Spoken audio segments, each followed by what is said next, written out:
are listening to SeeThroughPanel, comic book podcast, usually discussing one book for about 30 to 45 minutes. This time, got a nice little interview. So my name is Cole Harvey. I'm here with Fahed Rahman. Hello, everyone. And joining us today, we have Doug Wood. Hello. And Matt Battaglia. Hello. How's everybody doing today? Pretty good. Can't complain. Oh yeah, I'm very happy. Oh yeah, living the dream. That's good to hear. Okay, cool. So let's get straight into the questions then. So Doug, you just I think you've funded Supermax on Kickstarter now. Is that correct? Yes. Ultramax. Yeah, we just we're trying to get 5,500. We just passed the 6,000 mark, so only 8 more days to go. Really happy about it. That's fantastic news. Can you tell me a little bit how you came up with the concept for the story? It's a little funny. I was rewatching some Batman the Animated Series, and there's an episode where this just random nobody thinks he's killed Batman, and the whole episode is the Joker just being out of his mind that Batman's one dead, and then two, this slub has killed Batman. And so I was playing with that idea. What if this guy actually could kill, the world's greatest superhero?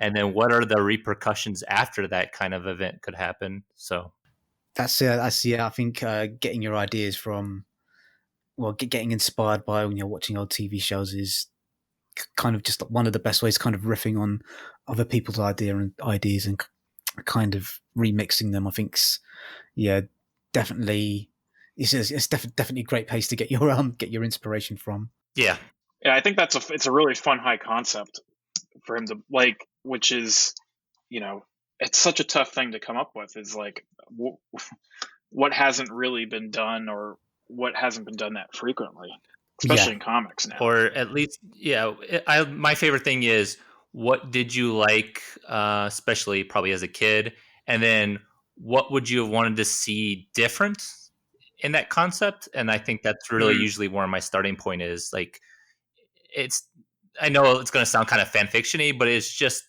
where is that starting point of thing that you liked, and then how could that be explored in a different way if it wasn't stuck in a a rigid format like a TV series, Yeah, I think there's nothing wrong with fan fiction, 50 Shades of Grey and all that, but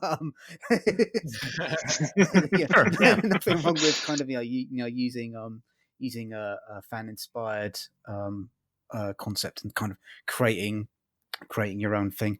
I'm just curious, both for this project and for Leap M, how you went about getting your team. So obviously you got Matt for Leap M, but how did you go about communicating with those people, setting that up?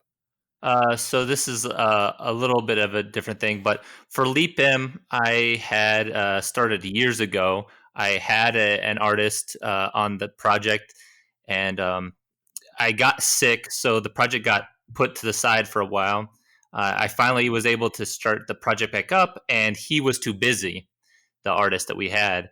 And so Action Labs was already on board, and so I said, hey, can I please go find another artist? And they said, okay, we get final say, but go ahead and go look. And I put out a ad, and luckily Matt was one of the people that answered.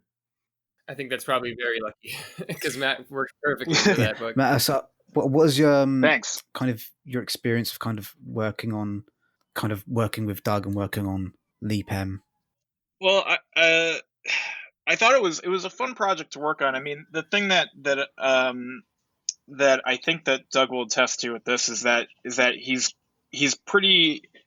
good with working with an artist, especially because I think Leap M, and Doug, correct me if I'm wrong, was initially slated to be a longer book, but because we shifted, we had to shrink it down and shorten it. So I think we collaborated quite a bit to find like, okay, well, what's the fat in the story that we can cut to get the page count down? Like, what can we what can we edit to kind of really to keep it to that core of I kind of thought of it, and I thought this is again like speaks to Doug doing like some good high concept stuff. Like it's a revenge story in reverse in a sense. Like you're not following the guy who's both people are out for revenge, but like you're following the bad guy also has a whole separate story in Leap M where like he's also seeking revenge for what he was wronged.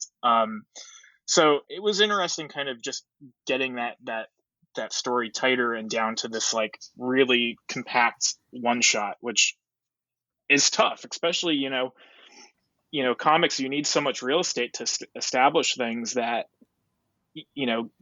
20, I don't know, what was it, 28 pages that we ended up with? That's like really not that much space. No, it's not. Right. It's not a lot of space. I'm just going to ask a quick follow-up question, kind of. How has it been getting Leap M published, kind of the reaction to it and, kind of the actual process of working with Action Labs and all that sort of thing? Well, I think that, obviously with all the COVID stuff, that totally changed the realities of publishing right now. And granted, it was a digital book, but, with a small publisher like Action Labs, I don't believe that, they obviously don't have the backing to weather a storm like COVID as well as someone like Marvel or DC, who still didn't do a great job of weathering it either. And I mean, you can look at how much they've had to cut their lines. So it was a little bit of a struggle to get it through, and I don't think anyone's at fault because obviously everyone's dealing with a lot of stuff. But getting it out there was great. I mean, I think that Doug, it was your first book published, and for me, it was the first thing I've drawn and colored and had published since like I want to say like 2015. So that was exciting, and I mean, seeing reviews and seeing some people like just pick it up and like it. Your guys' podcast on it was very great for my ego. So it was exciting to just get something done and out there, and I think that it's Doug and I are kind of kicking around some more ideas to do some more stuff in the future. So the COVID tribulations aside, it's just nice to get work out there again. Do you have a similar experience with it, Doug? Yeah, I would say Matt's right. It was tough because the COVID shutdown and trying to find ways to keep going at times. But I'm glad that Matt was able to take up a lot of the baton and really push it forward, and we got it out there. So I'm just really happy that it even happened. And I suppose we should shout out Nicole DeAndrea, who edited the book, because she really made sure that it actually got out there. So I definitely want to give her props for kind of pushing it through the pipeline, as it were. I was just saying it's tough to get something published, and especially kind of now in the situation that we're all facing. So yeah, so I mean, just like well done for getting out there, really. Yeah, Doug, so you're putting together this anthology. Can you tell me like the concept behind it and how you're going about gathering, because you just talked about gathering some talent, but this is a whole different thing, right? Whole different beast. Right. This one is pretty crazy. It kind of started as hey, let's do something different in comics. So many working in comics for so long, people always say, why don't we try this? Why don't we try this? And it just gets left on the table for so long. And so I just said, okay, I'm going to write up this pitch idea. It's Shonen Jump for Western comics. It's a big collection of large creators, all under one book.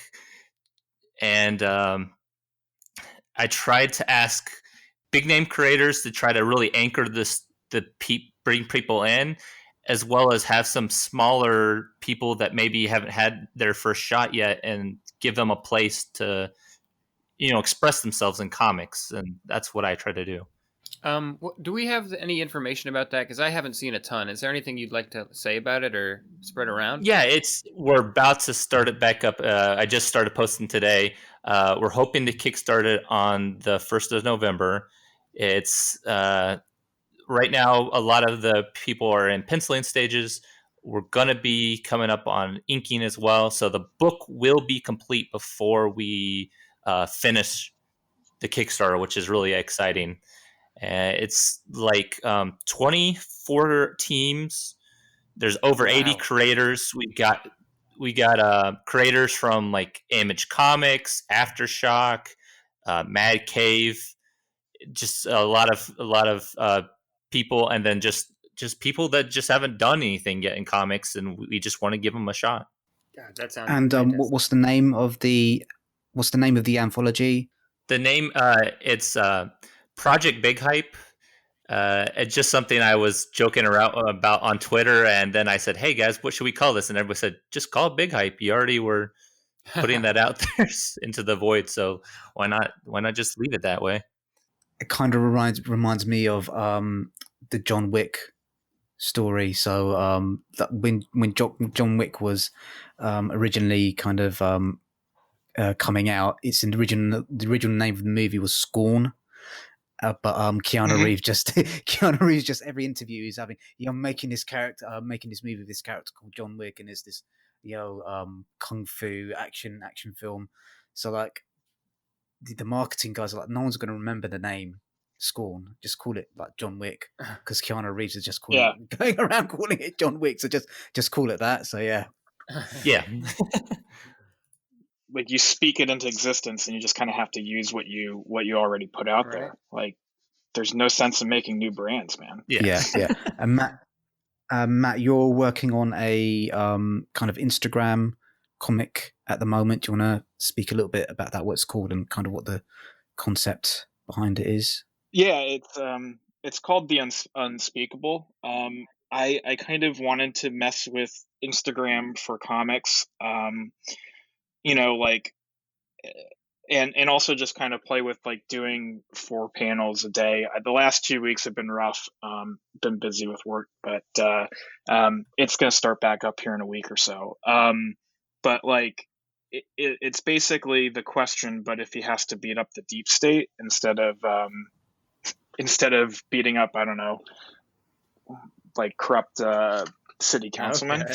Okay. Yeah. So that's sort of the high concept of it. But I kind of end up, I write it and draw it basically, 4 panels at a time. I have like a really broad idea of where it might go, but like for me, it's more about learning and getting better and sort of having just a sort of a small, like manageable thing that I can kind of that I can do.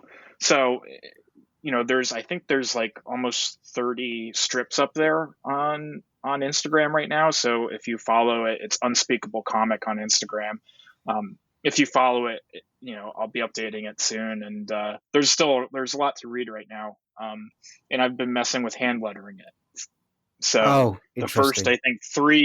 the first 3 I lettered digitally, and then so since then I've just been lettering it by hand on the page, which is, Something that they mentioned earlier too. It's both. In the last review for Leap M, they were saying Yeah. they were loving your hand lettering stuff. I'm so glad you got it back to it. Yeah, there's a lot of sound effects in this one because of, honestly, because of the way that you guys talked about the sound effects that I did in Leap M. It was like that gave me that boost. Okay, that was, yes. I still remember that. I just thought that was so well done. I'm glad you're doing more of that. Yeah, check it out. There are a ton of sound effects in it. There's basically what happened was I'd run into some place where I'm like, I don't know what I want to do to move it forward, so I just have him beat this guy up some more, and so there's lots of sound effects. Fantastic. So that's a lot of fun, and I've been putting out more comics. I mean, they just kind of, I put out single page things on my Twitter and on my website mattjbat.com. So I'm trying to kind of put something together for like Kickstarter and things like that. I know Doug and I are talking about a project for Kickstarter. So it feels like publishing yourself is better off these days than trying to do the hassle of fighting around for a publisher. Just putting stuff out there into the world, it seems like you get more interest than you would otherwise, anyways.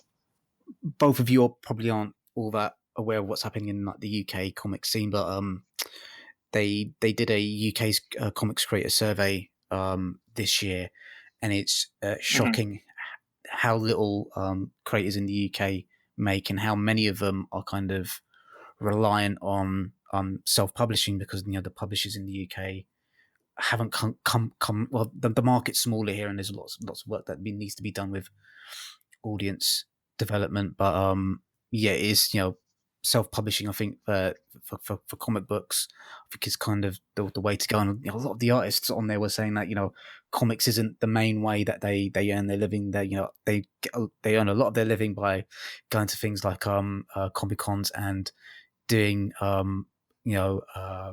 artwork for fans that are in attendance there, kind of like doing doodles and stuff like that, and that's not happening at the moment. So yeah, Doug, do you mind if I ask you a personal question? I don't mind at all. Okay, sure. So it mentions in your profile that you're disabled, and I was just wondering if you're kind of like comfortable talking about that a little bit, and kind of how, if at all, it's affected your comic book writing. Yeah, I'm okay with talking about it. It's I was in the military. I was serving overseas, and I got in an accident. I won't go back into too much, but I've had brain injuries, and I have trouble speaking at times. This is probably the best I've do at talking aloud in a long time. So we're getting lucky here. My memory is not great. I don't leave my house very often, so it can be a struggle, because like you were talking about, people going to cons to build comic book careers is the way it goes, and I don't get out of the house very often, so it can be a struggle to try to build a career in comics without being able to go to cons. Yeah, That is. it's yeah. Go ahead, Carl. In your writing and just so far what I've talked to you, that blows my mind, because you're a very eloquent speaker, and I mean, I know that probably doesn't affect writing as much as it affects speaking, but that does not come across at all. So I am impressed. That's something I've continued to say online. You won't see me struggling as much in my writing, because I can take the time to make sure I sound eloquently. But when I'm talking out loud, it's a struggle, and the reason why Matt is here today is because I was worried how well I would be able to speak to you all, and so it's a problem sometimes, and I try to do my best. Well, you're knocking it out of the park today, I'll say. Yeah, I mean, yeah, thank you for because I know kind of what it's like, kind of dealing with anxiety about things that may or may not happen, and kind of just thank you for taking the time out and sort of speaking to us about the work that you're doing. And that, for me, I've got so many ideas in my head about stories I want to tell, but nothing gets put down onto paper. So for you to kind of actually, I admire anyone that kind of actually gets shit done, which both of you seem to be doing at the moment. So yeah, it's not easy. It's not easy telling stories, guys. It's not easy, especially comics. Yeah. Yeah, it's very difficult. So maybe a little lighter note. I was wondering, for both of you, you go in whatever order. What are your inspirations? So for Doug, your writing inspirations are just tone, and then Matt, obviously more direct because we can see your art. I was curious. I'll let Matt start. Oh, Doug, you want to go first? No, you first, Matt. Oh, you want me to start? Yeah. Okay. I mean, I think some of them I wear pretty much on my sleeve. I mean, obviously, like everyone else, Frank Miller, but I mean, but I've been reading a lot of like Hugo Pratt lately. The Corto Maltese stuff, yes. and sort of going back to that. I love Paul Pope. I've been getting into this, some of the like late Ditko stuff, like, which is, you know, like his Mr. A stuff and some of his other like kind of oddities and offbeat beat stuff. I mean, like some of it's inscrutable because he's sort of operating in this whole world inside of his head, but there's a lot of interesting stuff. I mean, one of the things that I think that I've been trying to do with comics is sort of ground, unless if something that I'm making is like sort of a deeply personal thing. Like I did this short mini comic last year called Ghosts of the Carousel, which is on my Oh website, my god, so a fan of and that. I'm working on a oh, thank you. And I'm working on a follow up to it. But like those things are sort of more are emotional driven. But then like, you know, I have this comic that I did called Crimson that's also on my website. I've got the Unspeakable thing, which are a little, and I've done a bunch of like 1-page comics, and like those are more like idea driven. And so I've been trying to, you know, read creators who have a lot of like strong ideas in their books, but are still telling good stories. So, you know, I feel like the Paul Popes of the world like really fit that. Like I've been tracking down all of his THB stuff, and you know, I mean, you know, I've been reading through Stray Bullets again very slowly because it's a depressing book, but like what Lapham does in there is great. Sorry, yeah, sorry. Yeah, it is. You know, it is. It's like it's a lot, but like his art and everything, how he handles comics is just it's pretty amazing. Oh, Alex Sinner was another thing that I've been flipping through for like artistic inspiration, which is Munoz draws that, and his work again. I mean, you know, a lot of it has been I've been, you know, trying to catch up on all this history stuff, like comics history that you know I was ignorant of for a long time, and you know, tracing the sort of inspirations of all the artists that I grew up liking, and so kind of digging through the history. Like I don't really read a lot of new stuff right now. I mean, I'll read indie stuff that's coming out, and I'll read like you know, some of the vault books and things like that. But you know, like the Marvel DC stuff outside of a few of those Black Label books, like I can't care about the sort of long continuity superhero comic. It just doesn't.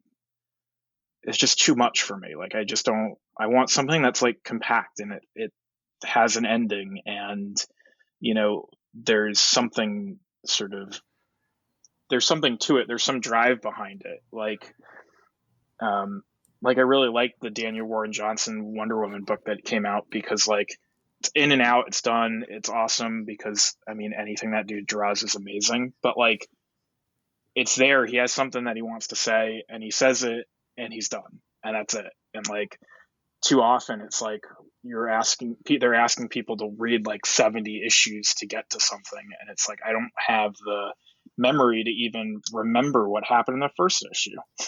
Like Yeah. to figure out the trajectory anymore. So that was a really long-winded saying. Yeah, I think, you know, what you're saying about Marvel and DC. I haven't picked up a Marvel and DC book in years, and I think part of the big reason of that is like fucking crossovers, man. It's just like Right.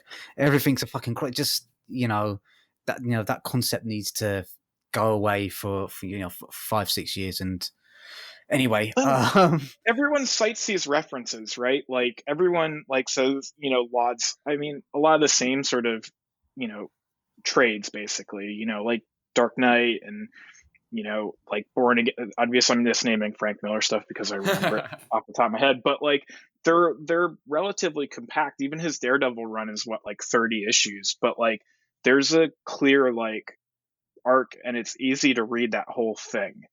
And I don't know that people do a lot of that anymore. Like everything is, it just takes so long for it to come out, and that's why, you know, I kind of like the one shot or the, you know, the like I think that Doug's onto a good idea with Ultramax where it's like let's just do it. It's like I think it's 90 pages or whatever, but like that's it. It's a story and it's done. and that's what I want out of comics. Yeah, and Doug, kind of what's your take on kind of your inspirations in the first kind of comics that you that you read? Ooh, I was trying to stall for time so I could think this over. My process is so weird. I am very just trying to think of the word. It's I just whatever I have in the moment and what I go with it. I really don't plot or plan too much ahead of time, which is so the antithesis of everybody else in most comics. So for me, I don't know. Like I know I really like. So I was listening to an interview with Mark Millar where he was talking about, just like Matt was saying, is he tries to tell most of his story in like a 4 issue, arc. He just feels like that Frank Miller, like you guys were talking about. It's the full story. There it is. It's over. And I don't know. That's kind of been my inspiration, is just trying to hit these full stories. They're done. I don't want anything. I'm not adding anything else to them. And I just kind of shotgun how I write. I don't know. It's weird. So kind of sort of already answered my next question. It's questions again going to both of you. Kind of how do you write, and kind of this is a personal question from me again, is how do you deal with kind of like the procrastination monster that sometimes hangs over creative people's shoulders? Doug, do you want me to go first, or do you want to take it? I can. It's so yeah, like I said, my process is I constantly reading, watching, taking in inspiration. My brain will just click on an idea, and I sit there and I just fret over these ideas that I get, and I get so many of them. It's the one weird thing I have about me, and so I just keep picking at it and picking at it until I have kind of what I think of a beginning and what of an end would be. And then I just kind of, like I said, I just kind of, whatever my brain guides me in the process of writing. How do I avoid the stop of my brain tells me this, procrastinate? It can be a challenge. I From the brain injury, ADHD is a real big issue. So trying to have moments where I'm got bursts and do as much possible, and then times where I'm just like I just don't want to do anything and I put it off. Um, I think having a partner to work with, like Matt or Michael, for Ultramax, it really puts me on a spot where I'm like, okay, I'm not going to touch a video game. I'm not going to read these other books or watch these TV shows until I have something completed. And so I kind of trick myself into doing the work I need to do. I mean, so I've been doing, like, my process tends to be, I do a lot of, I also do end up doing a lot of like writing. I have a bunch of like sort of short mini comics that I want to do for myself, and a lot of it, ideas kind of come from. I mean, I'm going to do a follow up for the Ghost of the Carousel, and it's to basically, you know, that's a really depressing mini comic, and I think that one of the things that I would like to do is I'd like to tag the positive end of it, because there is I want to make something that has an uplifting ending, and you know um and it's sort of it's actually the follow-up is really about meeting my wife and sort of being pulled out of like darkness. So that's something that I'm working on. The other thing, actually, my wife and I, and she doesn't really read any comics, but she's really nice about encouraging me, which I appreciate a lot. And we were actually we were at some we're at a museum in like Lewis in Delaware, and like there were pirates used to come and like raid the town of Lewis, which okay, that's cool. And she said that'd be a cool comic. So okay, well let's go. So we went down to some used bookstore and or and grabbed a book on like shipwrecks and pirates in Delaware, which is a very specific topic. But and there is this ghost story in that book, and I have kind of written out like a 23-page thing that of that ghost story and sort of turning it into a comic. And so I'm going to do that soon too. I mean, one of the things that I'm trying to get better at is like speed and sort of, so like a lot of times I'm trying to work at like a 9x12 or like a smaller size so I can kind of go quicker. And the other thing is like I would never call myself the best draftsman.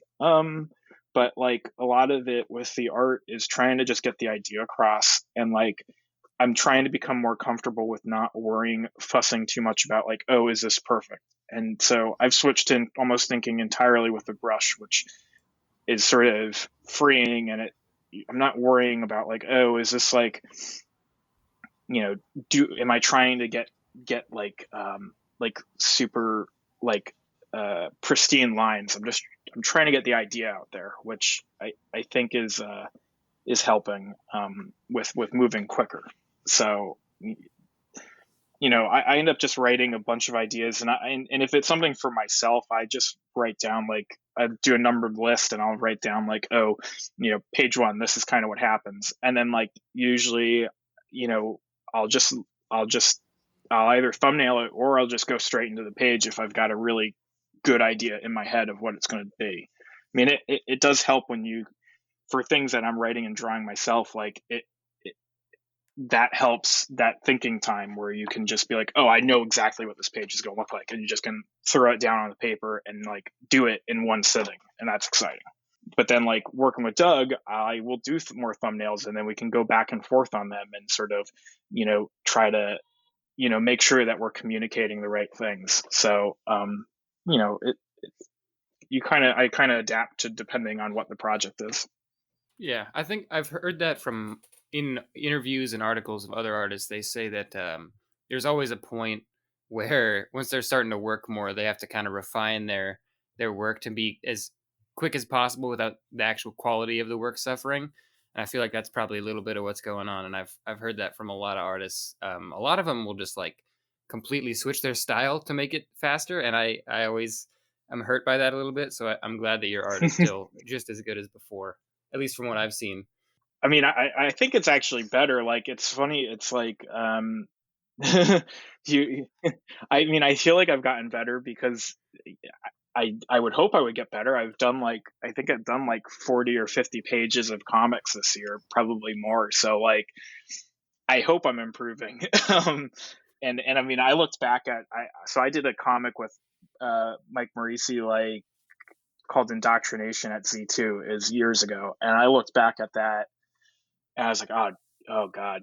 I mean, don't go buy it, please. Like, I mean, Mike's writing is great. I mean, Mike is a great dude, and he's, killing it in comics right now. The Plot and Wasted Space are both like excellent books. He's doing The but Plot. Yeah, him and Tim write it, and Josh Hickson is drawing it, and it's a fantastic book. It's and a great book. They're great. So I mean, I feel bad that like I I drew the black mark, but he's so but like I've gotten a lot better, and a lot of it honestly with comics, especially drawing comics, and I would assume it's the same with writing comics. It's like you have to just do it, and Yes. you're never going to get better until you start. Like drawing pinups is not going to translate into drawing better comics, and it's, I think it's tough to figure out that work ethic when you're, especially knowing that like it's a slog to get things out there. So I don't know. There's a level of peace that I'm at now with comics, which is great. That is probably a very good thing, I would say. Especially you don't sound like you're too far into it. You sound like a young man to me, so it's pretty good that you got that early. Well, thank you, but it's not too young. Another one for both of you. So before you published Leap M, and then now for Ultramax with Doug, what is some stuff that you wish you knew about publishing that you learned along the way? Doug? Oh man, yeah, that's a tough one. I mean, you did this. I mean, you've got a successful Kickstarter, so I feel like you learned, you know, you've learned a heck of a lot more lessons than I have already. Right. Just having the plan in place is a huge. Like I said, I since I wing a lot of my writing, having a set plan for the actual comic pitch, having the right resources open when you're trying to develop pitching queries to agents, plans to editors when you actually get accepted is huge. There's so many times where you can get caught off guard, like, hey, you guys are this far along. How much is needed to get this completed? And having that answer there and then is so important. If you are just like, let me get it back to you, can be a big problem if sometimes when everybody's so busy in comics. So being prepared, I don't know, that's kind of my answer. Anything, Matt, that you've learned, or you think you kind of, you just go with it? I mean, I kind of go with it, but like I'm trying to look for like what are other things, like with the Instagram, like just saying like can I build something for a comic strip? I kind of like I think I said this before, but like I don't know. I don't really want to waste a bunch of time trying to chase down the sort of like let me get validation from a publisher in order to bother putting this out there. Like it's almost not worth it. Like if I can make something, and if it's something that I want to tell, and I can find the couple hours a day to do it, then I'm just going to start doing it, and I'm not going to get wrapped up anymore in trying to create a pitch and all this stuff. It's sort of just like, I mean, it makes it tougher to make. Well, I don't know. Like, I mean, I feel like Kickstarter is a future for comics, and Oh, and I God. think that Doug having success with his is like a sign of like that's where people are going to buy books basically, Yeah. and building that infrastructure for that is kind of what I'm interested in right now. So that kind of links into my next question is like the future of comics ? So it's just, but both of you want to talk a little bit about that? It's a broad one. Yeah. I mean, just using kind of Kickstarter as a jumping off point. Again, kind of referring back to the UK comics scene. There's quite a major publisher over here in the independent scene anyway, called Soaring Penguin Press, and they've decided, to move to a Kickstarter model. So all the books that they're publishing now are going to be funded via Kickstarter. And kind of, they'll run the Kickstarter campaigns and do all the marketing, all the rest of it. But yeah, that's kind of the way that an independent, and they're quite, they've put out some really good work. So it's interesting that that's the way that they're deciding to go as well. To me, that feels like a future, and and I feel like you guys had what is it, Joe on? Yeah, Joe Stone.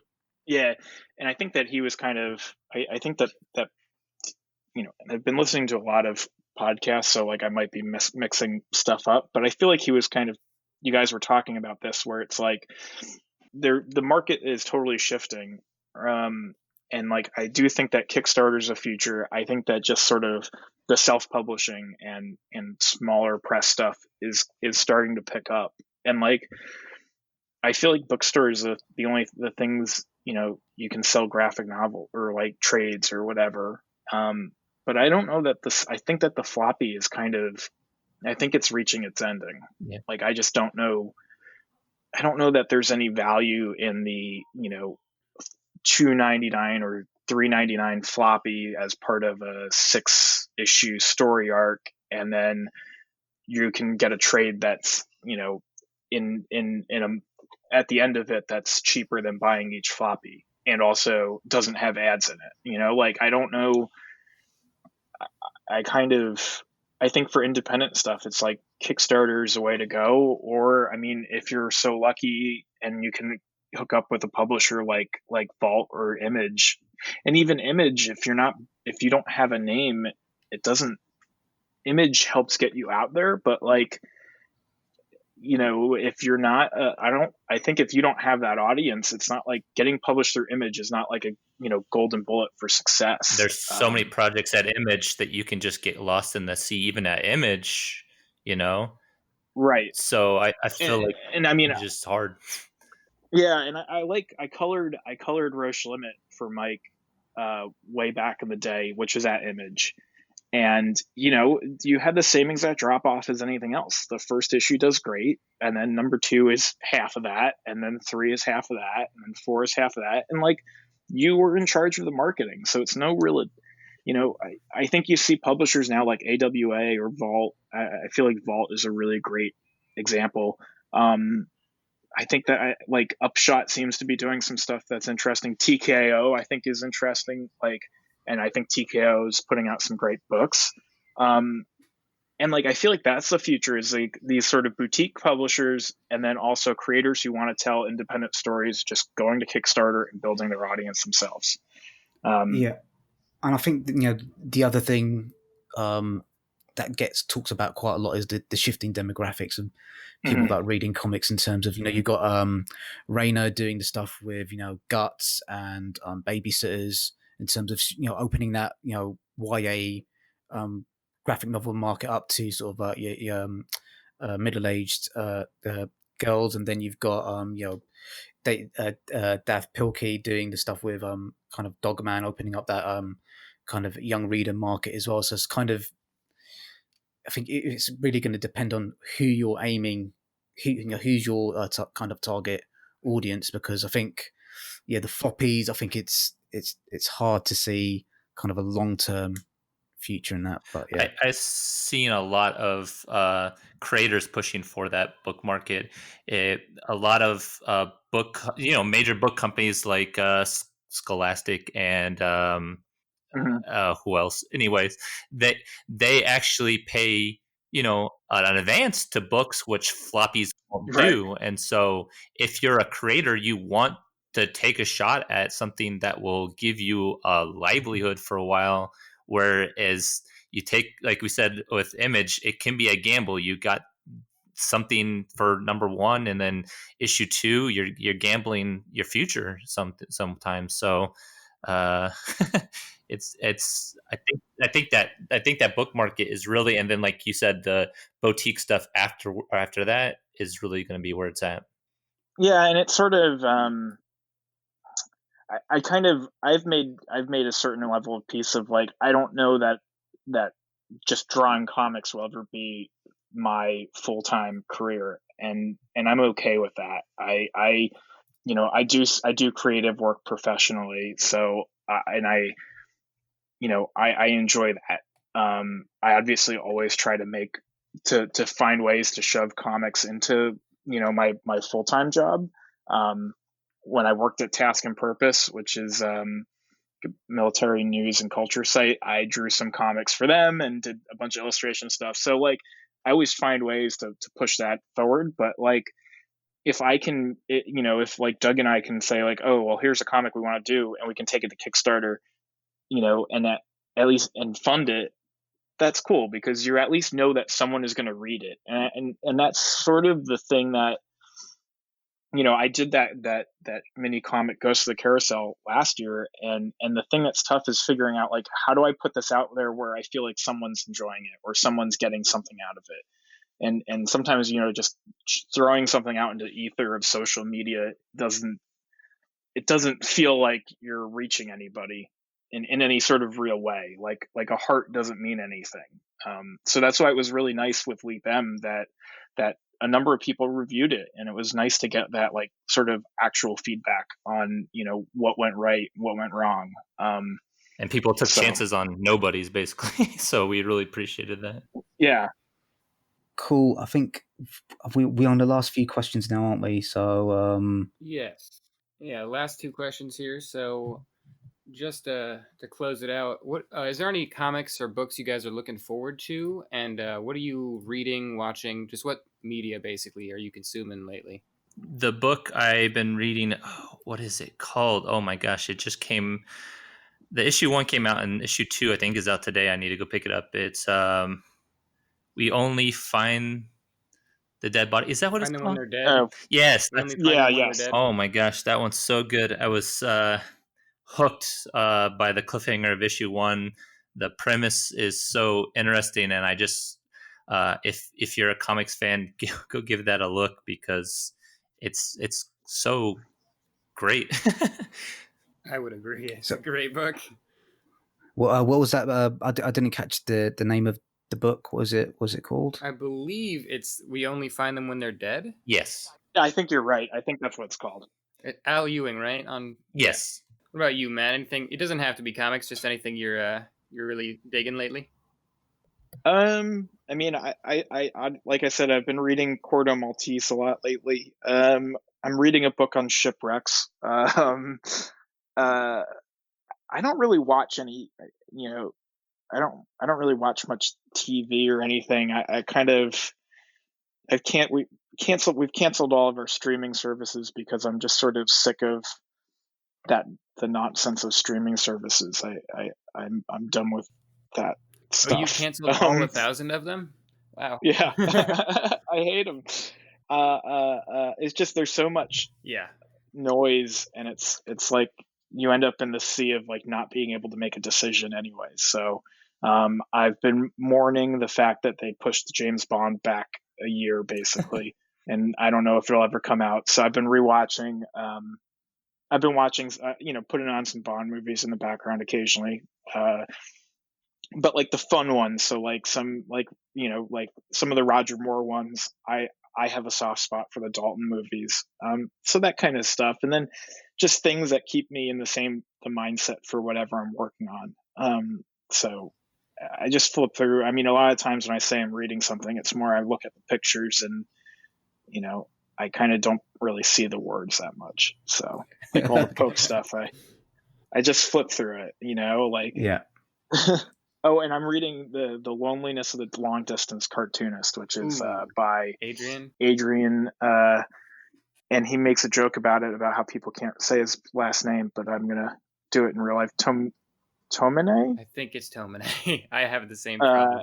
And he's great. He's an excellent cartoonist. And he drew his stuff is just really like fun and relatable and just an enjoyable cartoonist. So thanks for that, guys. Just want to say thank you again for both of you coming to kind of talk to us. This is kind of the last question. So is there anything that we haven't asked you that we should have, and is there anything else that you both would like to say? You go ahead, Matt. I think you got everything. Thanks for having us on, and once again, thank you for reviewing Leap M. That really was. I appreciated it. I appreciated it so much. I made my wife listen to it in the car to say, "Look, see, people like what I did." I sent it to you, and you go, "Oh my god, they gave us critiques too." You were so excited. You're like, "Let me DM them. Tell me, how do I DM?" Oh yeah, and that was something. So I did want to address it because you guys brought it up, and I think I sent it to you in the tweet, but like you brought up this one flaw that neither of us caught it, and it was that. I think that when we were talking about it, we were like, oh, well, we need to establish Parker in the flashback scene. And so Doug rewrote that part of the script and like establish Parker in that scene. I had totally forgot that we had did that. So when I drew the page, I drew it according to the old script, which had like a conversation in that scene. So, so like one of those panels was supposed to be Parker, but I totally forgot that we changed it. And when we I guess it never clicked that we didn't add him in. So that was like a continuity mistake or something on my part. So, but yeah, I mean, if people would follow my Unspeakable Comic Instagram, that would be awesome. And sign. I did set up a newsletter on my site too. So, hopefully when Doug and I start working on this next project, I'll be able to send out some updates. So if you're interested to sign up for that, that's also cool. And Doug, I sort of was reading on your Twitter today, you've kind of announced a young adult graphic novel that you're going to be hopefully releasing next year. Yeah, I can't give away too much details on that, unfortunately, yet, but hopefully, I gotta have a lot of things to promote, so I apologize to everybody. Right now, got Ultramax. It's still in the last few days on Kickstarter. The end is next Wednesday, actually. So if you have any interest in supervillains in prison, it's a drama about a guy who shot the world's most famous superhero and the fallout from that. Then November 1st is Project Big Hype. It's like I said, like 24 stories. There's over 240 pages. There's 80 creators. It's just a massive thing. It's all manga size because we wanted to take that inspiration from Shonen Jump. And then a little teaser, me and Matt, we were talking. I'm just going to give away the title, but we're hoping to kickstart it next year. We're going to call it Under the Pale Moonlight. That's going to be our little teaser. Oh, man. I like that. Awesome. Well, I really appreciate you guys coming on. It was really cool having you. It's great talking to you guys. Thanks for having us. Thank you. People, thanks. Go back Ultramax on Kickstarter. Check out Matt's Instagram comic, please. It is fantastic. I assume Ultramax will be equally fantastic. So, go ahead. Anything else? No, that's it, guys. Yeah, we'll be doing a podcast next week with Erin from the podcast Girls Talk Comics next week, and I think we haven't decided which book we're going to be talking about yet, so that should be kind of exciting, hopefully. So yeah, that's it, guys. Thank you. Oh, can I say this to you guys? That I love that you covered Toppy, or I can't pronounce anything. That was great. I mean, like, you're picking out some like really fun off the beaten path books to cover, which I think is really excellent. Like, not touching on the sort of the obvious is great. I really appreciate that, man. I mean, thank you for saying. I mean, when Cole came up with the idea for the podcast, that was kind of his thing, was not to do Marvel, DC. Not that there's anything wrong with that, but it's just kind of, there are other comics out there that deserve to be discussed. So that's kind of All right, everyone. Well, thanks for listening. Thank you guys for showing up. Really appreciate it. Thank you.